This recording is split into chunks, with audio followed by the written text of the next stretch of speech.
po, ako po si Lani. Welcome sa aking channel. Ngayon, ituturo ko po sa inyo kung paano po kayo magsisimula sa pagko-crochet o paggagantsilyo.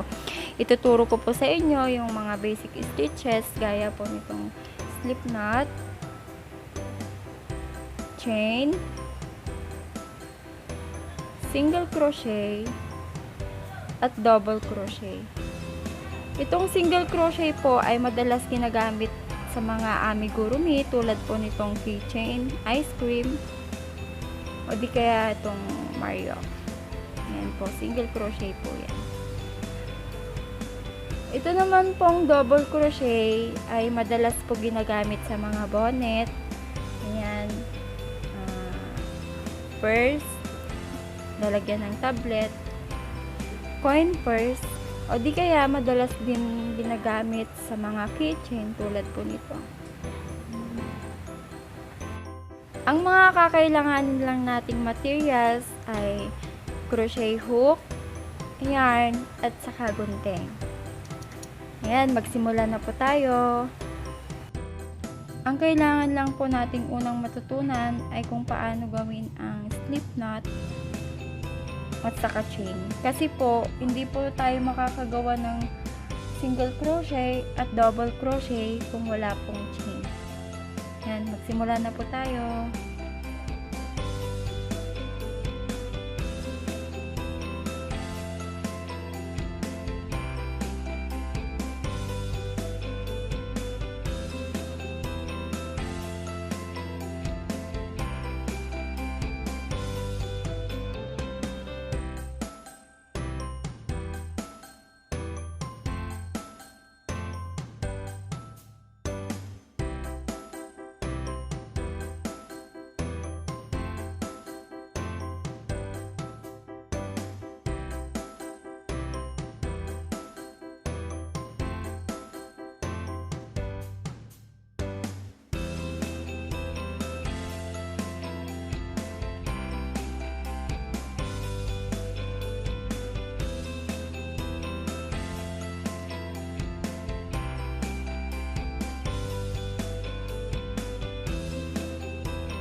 salamat po sa inyong panonood. Sana po nagustuhan niyo itong video na to at sana nakatulong po ito sa inyo. Thank you po.